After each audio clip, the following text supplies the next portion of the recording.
우리는 홀로 살아갈 수가 없죠. 공동체로 묶여져 있어요. 무지한 이들이 자기의 잠깐의 유익을 위해서 공동체를 깨트리려고 하는데 그건 자기 자신도 죽이고 공동체도 훼손시키는 그야말로 자살행위입니다. 공동체의 결속이야말로 개인과 우리를 온전하게 지키는 힘이에요. 그래서 공동체로 묶인 이들은 반드시 서로를 사랑해야 됩니다. 저명한 사회학자 제레미 리프킨이라는 분이요, 21세기는 접속의 시대라고 했습니다. 그러니까 지금 이 시대의 영향력은 얼마나 많이 가졌느냐로 결정되지 않고 얼마나 많이 접속이 일어나고 있느냐에 의해서 영향력이 나옵니다. 교회도 한번 보세요. 큰 교회가 됐다고 영향력이 나오나요? 아닙니다. 얼마나 그 교회 안에 성도들이 서로 긴밀하게 친밀하게 사랑 가운데 접속되고 있는지에 따라서 그 교회의 영향력이 나옵니다. 교회가 합의한 비전에 얼마나 많은 성도들이 자발적으로 접속되어 있는지가 곧 교회의 능력이에요.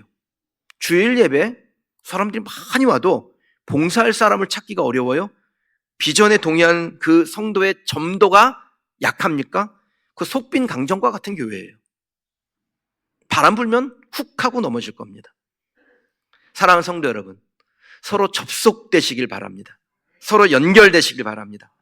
우리가 함께 그린시티 교회의 교우가 되었다는 것에 대해서 감사하고 자랑스럽기를 축복합니다. 슬기로운 교회 사용 설명서 제가 여러분께 읽어드릴 때 말씀드렸어요. 행복한 신앙생활은 등록, 신방, 소속으로 결정된다고요. 등록, 신방, 소속을 한 단어로 표현하면 접속, 연결이라고 할 수 있습니다. 그러니 꼭 하시기 바랍니다. 미등록 성도님들은 등록하시고요. 등록하신 분들은 목회자를 정하여 함께 예배하시고, 그리고 뭐가 됐든 좋으니까 봉사하는 곳 또 셀에 소속되셔서 내가 여기에 있으므로 그가 여기에 있다라는 것을 증명해가는 우리 성도들이 되시기를 소망합니다. 등록하고 신방받고 또 내가 소속되었다, 소속감을 얻었다고 잘하신 거예요. 첫걸음 잘 떼셨습니다. 이제 진짜 연결을 하셔야 되는데 그 진짜 연결은 어떻게 되냐면 서로 사랑함으로 연결이 됩니다. 오늘 본문을 통해서 하나님께서 사랑에 대해서 무엇이라고 말씀하시는지 저는 저와 여러분 이 말씀 가운데서 하나님의 음성을 듣기를 원합니다. 이 말씀 듣고 여러분에게 사랑의 접속이 더 깊어지기를 주님의 이름으로 축원합니다. 그래서 사랑의 접속이 넘쳐나는 그대가 우리 공동체에 있음에 내가 우리 공동체에 있다, 이 아름다운 접속, 이 아름다운 연결이 깊어지는 우리 교회가 되기를, 여러분의 삶이 되기를 주님의 이름으로 축원합니다. 사랑에 대한 정의를 내리면 한 몇 가지 정도 될까요? 사랑이란 무엇이다, 이런 식의 정의를 내리면 수천 가지도 내릴 겁니다. 사랑의 정의는 사람의 숫자만큼 존재한다. 괜찮은 말이죠. 대부분 제가 강단에서 말하는 괜찮은 말은 제 말이 아닙니다. 제가 어딘가 책에서 본 말이에요. 사랑의 기술의 저자 에리 프롬이라는 사람이 한 말입니다. 사랑은 각각 사람들이 다양하게 자기의 입장에서 정의를 내릴 수 있겠죠. 사랑이 뭡니까? 라고 물으면 이거예요, 저거예요, 정의할 수 있다는 겁니다. 근데 진짜 중요한 건 사랑을 어떻게 정의하느냐가 아니라 그 정의된 사랑을 실행하는 것입니다. 아무리 지식이 있어도 실현되지 않은 지식은 의미가 없는 것이죠. 야베스의 기도를 쓴 브루스 윌킨스 목사는요, 영원한 삶을 결정하는 두 개의 기둥이 있는데 하나는 믿음이고 다른 하나는 행위라고 했습니다. 하나님이 사랑이신가요? 하나님이 사랑이시라는 지식을 갖고 있습니까? 아는 것과 믿는 것, 이건 매우 중요합니다. 하지만 알고 믿는 것으로 충분할까요? 하나님이 사랑이라는 것을 알고 믿는 것으로 충분했다면 여러분, 성경은 지금보다 훨씬 더 얇아졌을 거예요. 왜냐하면 성경의 절반은 하나님을 알고 믿으라고 가르치고 나머지 절반은 하나님께서 가르쳐 주신 것을 실천하라고 가르치기 때문입니다. 사랑은 아는 것에서 출발하여 행하는 것으로 인해서 완전해지는 것입니다. 성경 어떻게 완전하게 됩니까? 우리에게 가르치신 하나님을 알고 믿으라는 것과 그 알고 믿은 하나님의 말씀대로 행하라는 것을 그대로 우리의 삶에 열매 맺게 될 때 성경은 우리 안에서 완전해지는 것입니다. 그럼 교회는 세상에서 무슨 좋은 평가를 받으려고 존재하는 곳이 아닙니다. 교회는 복음 전파를 위해서 존재하지 좋은 평가를 위해서 존재하지 않습니다. 그러므로 세상의 평가에 크게 연연할 필요는 없어요. 다만 교회가 하나님의 말씀대로 행하면 좋은 평가를 받게 될 겁니다. 초대교회가 그 사실을 우리에게 알려주죠. 사도행전 2장 42절에서 47절까지의 말씀입니다. 여러분 눈으로 한번 따라가시기 바랍니다. 그들이 사도의 가르침을 받아 서로 교제하며 떡을 떼며 오로지 기도하기를 힘쓰니라. 사람마다 두려워하는데 사도들로 말미암아 기사와 표적이 많이 나타나니 믿는 사람이 다 함께 있어 모든 물건을 서로 통용하고 또 재산과 소유를 팔아 각 사람의 필요를 따라 나눠주며 날마다 마음을 같이하여 성전에 모이기를 힘쓰고 집에서 떡을 떼며 기쁨과 순전한 마음으로 음식을 먹고 하나님을 찬미하며 또 온 백성에게 칭송을 받으니 주께서 구원받는 사람을 날마다 더하게 하시니라. 아멘. 여러분 초대교회 성도들이 예수를 믿은 다음에 한 일이 뭡니까? 구원을 받았으니 그 구원을 더 완전하게 하기 위해서 굴 속에 틀어박혀서 기도만 했습니까? 그들이 예수 믿은 다음에 한 일은 서로 사랑하는 거예요. 당연히 기도도 했지요. 당연히 예배도 드렸죠. 동시에 서로 사랑도 했습니다. 물건을 통용하고 자기의 재산을 나누어 주기도 하고 진실한 마음으로 교제했습니다. 그래서 얻은 결과가 뭡니까? 온 백성의 칭송을 받게 되고 구원받는 사람을 날마다 더하게 하시는 하나님의 능력을 경험했어요. 그들이 서로 사랑한 것은 좋은 평가를 받으려고 한 것이 아닙니다. 근데 서로 사랑하니까 온 백성이 칭송하게 되고 많은 이들에게 구원의 문을 활짝 열게 됩니다. 이게 교회에 나아갈 길입니다. 새 계명을 너희에게 주노니 서로 사랑하라. 내가 너희를 사랑한 것 같이 너희도 서로 사랑하라. 누가 하신 말씀이에요? 요한복음에 있어요. 누가 하신 말씀이에요? 예수님 하신 말씀이죠. 그럼 말씀대로 사십시다. 저는 오늘 본문의 말씀이 사랑의 행동 강령이라고 생각합니다. 우리가 하나님의 말씀하신 그 사랑의 행동 강령을 지켜 행하면 우리에게 영향력이 나와서 이 세상을 변화시키는 힘이 될 줄 믿습니다. 우리의 믿음의 선진들이 그렇게 복음을 전한 겁니다. 총칼로, 무력으로, 폭력으로 복음 전파한 적이 있었지요. 근데 성공하지 못했어요. 왜 그런 줄 아세요? 메시지가 달라요. 전하는 메시지는 서로 사랑하라, 희생하라인데 그것을 총칼로 폭력으로 전한다면 전하는 메시지와 그 전하는 방식이 다르죠. 그래서 성공할 수 없는 겁니다. 힘으로 안 된다, 희생으로 증거한다, 성경의 메시지인데 힘으로 전하면 성경의 방식과 다르게 전하는 거죠. 그게 생명력이 있겠어요? 돈으로 퍼붓는 거, 권력으로 짓누르는 거, 수려한 언변으로 헐쭉하는 거, 이거 잠시는 될지 모르겠지만 수명이 짧습니다. 성경대로 하셔야 돼요. 자, 그럼 서로 사랑 어떻게 하면 됩니까? 성경, 오늘 본문은 어떻게 사랑하라고 말씀하시나요? 첫 번째는요, 사랑의 빛 외에는 비치지 말라라고 하셨습니다. 8절 같이 읽어볼까요? 피차 사랑의 빛 외에는 아무에게든지 아무 빛도 지지 말라. 남을 사랑하는 자는 율법을 다 이루었느니라. 아멘. 서로 사랑의 빛 외에는 비치지 말라라고 말씀하세요. 그러니까 이 8절의 말씀 안에는 두 가지의 행동 강령이 있죠. 첫째는 빚지는 사람 되지 말라는 겁니다. 여러분 빚지는 사람 되지 마세요. 누구에게 가서 이건 내놔라 저건 내놔라 그러지 마세요. 사람들이 받는 거를 좀 당연하게 여기는 것 같아요. 사랑이라는 이름으로 내가 받는 것을 되게 당연하게 여겨요. 그거 여러분 당연하게 여기지 마세요. 어떤 사람은 교회를 향해서 뭐 당연하다는 듯이 요구합니다. 교회는 그래야지 막 그래요.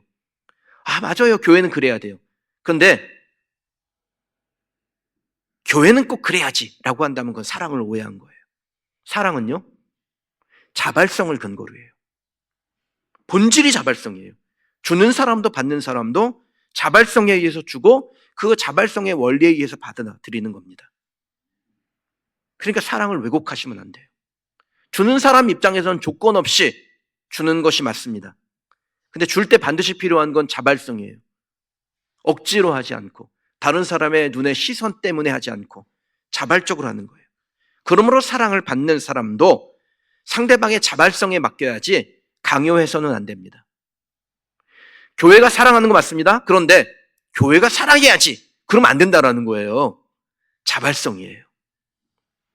자, 본문의 또 다른 뜻은 사랑의 빛은 서로 져도 된다라는 거예요. 피차 사랑의 빛 외에는 아무에게도 아무 빛도 지지 말라라는 이 본문을 다르게 읽으면 뭡니까? 사랑에는 서로 빚지라라는 것이에요. 무리한 욕구를 사랑이라는 이름으로 포장해서 강요하는 것도 문제지만 하나님의 감동으로 그 사랑을 나누는데 그것을 거부하는 것도 성경적이지 않습니다. 하나님은 우리에게 서로 사랑을 행하며 서로 사랑을 받으라라고 말씀을 하셨어요. 그리스도 안에서 내 형제에게 사랑을 받는 것이 부끄러운 일일까요? 우리 가족 공동체 아닙니까? 가족 중에서 누군가가 나에게 자발적으로 사랑을 나누는 것에 대해서 어떻게 생각해야 됩니까? 부모가 자녀에게, 자녀가 부모에게, 형제가 형제들에게 사랑을 베풀 때 그거 감사하게 받으면 되지요. 흐뭇한 마음으로 기분 좋게 받아들이면 됩니다. 그리스도 안에서 형제된 이의 호의를 거절하는 것은 성경적이지 않아요. 저와 여러분은 예수 그리스도를 주인으로 삼은 그린시티 교회, 또 몇 달 후에는 이제 분립한 교회와 함께 그린시티 교회로 그 공동체를 기반으로 하는 영의 가족입니다. 그러므로 서로 사랑하시는 게 맞습니다. 내 것을 자발적으로 형제와 나누기도 하시고 또 그 나눔의 기쁨으로 받기도 하십시오. 누군가가 여러분에게 사랑을 줄 때 그 사랑을 받는 것을 부담으로 여기지 마시고 도리어 사랑받기를 사모하셔야 돼요. 적극적으로 사랑에 빚진 자가 되시기 바랍니다. 내 형제에게 사랑받는 거 그거 구차한 거 아닙니다.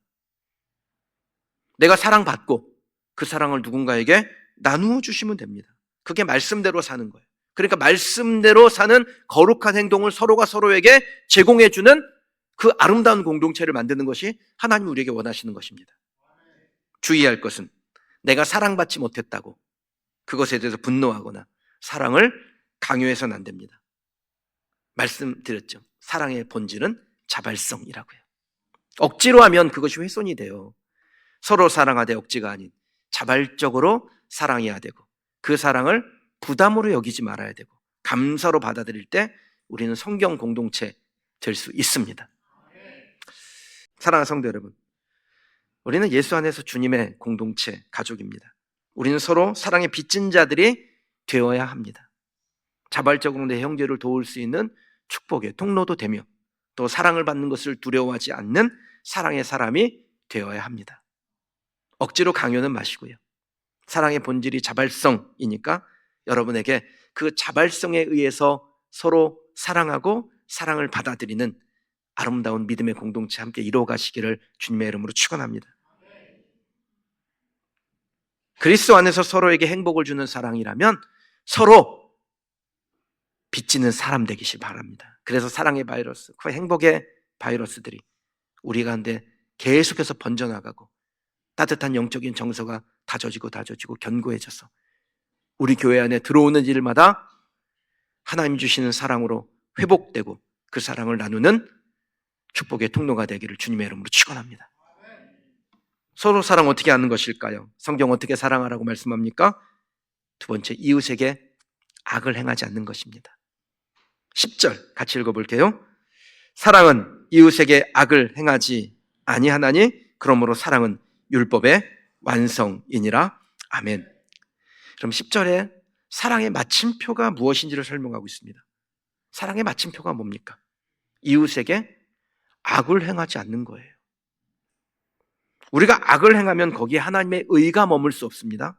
의가 없다면 복음도 없겠죠. 아무리 입으로 구원의 길이라고 외쳐도 복음이 뿌리 내릴 수 없는 겁니다. 그러니 사랑이 결여된 복음이라는 것이 존재할 수 있어요? 사랑이 결여된 복음은 없어요. 복음이 뿌리 내리고 하나님의 사랑이 보이려면 이웃에게, 형제에게 악한 마음을 품지 말고 그 악한 말을 하지 말고 악한 행동을 하지 않는 것입니다. 사랑의 행위를 두 가지로 분류할 수 있는데 소극적 사랑, 적극적 사랑 이렇게 나눌 수 있습니다. 소극적 사랑은 상대방에게 악을 행하지 않는 것, 상대방의 것을 빼앗지 않는 것을 말합니다. 적극적 사랑은요, 내 것을 상대방에게 나누어 주는 것입니다. 당연히 사랑은 소극적인 것에서부터 시작되겠죠. 사랑하려면, 말씀대로 살려면 남의 것을 빼앗는 일부터 하지 말아야 됩니다. 이웃에게 악을 행하지 말아야 되며, 더 나아가 그에게 주는 것이 사랑의 완성입니다. 여러분, 하나님은 피부색이나 혹은 하나님을 먼저 알았다 그래서 더 많이 사랑하지 않습니다. 하나님의 사랑은 매우 공평합니다. 모든 사람을 구원하시길 원하시는 것이 하나님의 사랑이에요. 그러니까 인종이나 빈부나 혹은 하나님을 먼저 알았느냐 늦게 알았냐 그 차이와 상관없이 다 하나님에게 사랑스러운 자녀일 뿐입니다. 다만 누군가 먼저 하나님의 복을, 불을, 사랑을 받은 사람들이 있을 뿐이죠. 그 안에 담긴 하나님의 계획은 먼저 하나님을 만난 이들이 나중에 하나님을 만난 사람들을 위하여 복의 통로가 되는 것입니다. 이것이 창세기부터 요한계시록까지 일관된 흐름이에요. 그런데 어떤 이들은 자신이 누리는 풍요를 더 오랫동안 더 많이 누리기 위해서 빼앗는 일을 계속해 왔습니다. 그러면 아시아권의 좋은 문화재 다 어디에 있습니까? 대형 박물관, 루브르 박물관, 메트로폴리탄 박물관 이런 데 다 모여 있어요. 이거 기증받은 거 아닙니다. 다 빼앗은 겁니다. 남의 것을 빼앗는 방식으로 살 때 아무리 오래 참으시는 하나님이라 할지라도 한계가 있는 법이죠. 구절을 보면 우리가 행하는 악들이 구체적으로 기록되어 있는데, 간음, 살인, 도둑질, 탐심, 이거 어디서 들어봤죠? 십계명의 일부입니다. 이와 같은 죄를 행하지 않기만 해도 이웃을 사랑하는 것이다 라고 하나님이 말씀하시는데, 여러분, 이게 하나님의 한탄이에요. 하나님의 사랑은 흘려보내는 것입니다. 그런데 흘려보내는 건 나중에 하고, 너희가 빼앗아 오기만 하지 않아도 사랑이야 라고 말씀하시는 거, 이거 하나님의 한탄 아닙니까? 사랑하는 성도 여러분, 사랑의 출발은 내 것을 나누는 것에서가 아니라 남의 것을 빼앗지 않는 것에서 시작되는 겁니다. 상대방이 나의 것을 빼앗았을지라도 그대로 안갚음하지 않는 것, 그게 사랑을 출발시키는 거예요. 악을 악으로 갚지 않는 것, 이게 사랑을 출발하게 하는 것입니다.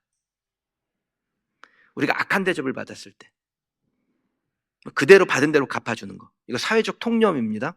사회가 용인하는 거예요. 이걸 정당방위라고 그러죠. 사랑은, 하나님 말씀하신 사랑은 정당하게 갚아주어도 되는데 그래야 하지 않는 거예요.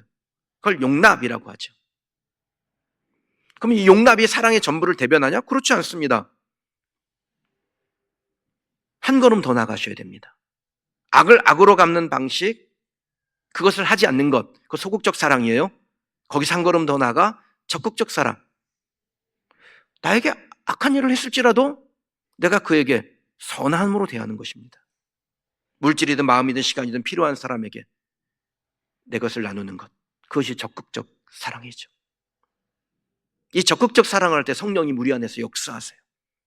이 적극적 사랑이 교회 안에 있을 때 성령님이 그 교회 안에서 역사하십니다. 성령님 보혜사라고 부르죠. 보혜사는 우리 안에 내주하시면서 우리를 다스리시는 하나님이세요. 그 하나님 우리에게 진리를 알게 하신다고 했어요. 그러니까 우리가 사랑이신 하나님을 따라서 사랑하지 않으면 우리 안에 내주하시는 성령님께서 보혜사의 역할을 감당하지 못하시겠죠? 그러면 진리가 우리 안에서 진리다워지지 않는다라는 겁니다. 우리가 악을 행하지 않으면 성령님이 우리를 통해서 일하시기 시작합니다. 성령님 우리 안에서 일하시기 시작하면 우리 안에서 적극적 사랑이 표출되기 시작하겠죠? 그럼 우리가 나누는 그 떡과 복음이 성령님이 함께 하심으로 인해서 우리의 기대를 뛰어넘는 더 놀라운 결과로 맺혀지게 될 줄 믿습니다. 우리 교회는 개척을 하던 그 첫 해부터 교회를 개척하는 일을 했습니다. 그 일을 레디컬 프로젝트라고 이름을 붙였죠. 올해는 10주년을 맞이해서 더 레디컬하게, 더 급진적으로 준비하고 있습니다. 우리 교회가 교회 개척 이 프로젝트를 레디컬이라고 부르게 된 이유가 있어요. 제가 교회를 개척하기 바로 전에 그 국제 레디컬 센터를 세운 데이비 플랫 목사라는 분이 쓴 레디컬이라는 책을 읽게 됐습니다. 그 책의 내용이 뭐냐면 먹고 마시고 노는 데 쓰는 돈을 할 수 있는 한 하나님의 사랑을 실천하는 데 써보고 그것이 얼마나 우리를 행복하게 하는지 어떻게 하나님의 축복을 불러오게 되는지를 시험해 보자라는 제안입니다. 지난 10년간 우리 교회는 10개의 교회 또는 교회를 세우는 사역을 지원해왔고 거기에 적지 않은 재정을 썼습니다. 행복했냐? 행복했지요. 그럼 돈 쓰는 행복을 아세요?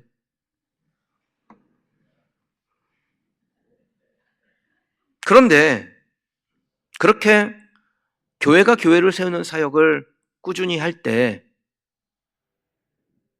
하나님께서 우리 교회에 주신 복을 우리가 지금 누리고 있는 겁니다. 흐르는 물에 내 떡을 던져라 몇 날이 못되어 도로 찾으리니. 흐르는 물에 내 떡을 던졌는데 그것을 도로 찾는 건 아니에요. 근데 하나님이 새로운 것을 우리에게 주신다라는 거예요. 저는 여러 성도들에게서 우리 교회에 대한 자부심을 갖는다라는 말을 듣고는 합니다. 그 말은 성도들도 행복했다라는 의미겠죠. 여러분, 이 일이 여러분에게서 우리 교회에게서 멈춰지지 않기를 바랍니다. 최근 데이비 플랫 목사님이 물러서지 마라는 제목의 책을 썼습니다. 제가 이 책 제목을 보는 순간 저에게, 우리 교회에게, 더 나아가서는 한국 교회에게 하시는 주님의 음성으로 듣습니다. 그럼 우리나라도 제사장 나라로 기름 부음 받았어요. 그래서 미국 다음으로 선교사를 많이 보내는 나라입니다. 제사장 나라로 이 시대에 쓰임받는 건 분명하지요. 근데 여러 가지 여건, 상황, 어려운 일들이 있을 때 우리의 마음에 무슨 생각이 들어요? 물러서고 싶잖아요. 이걸 내가 계속해야 되나? 그런 마음이 들잖아요.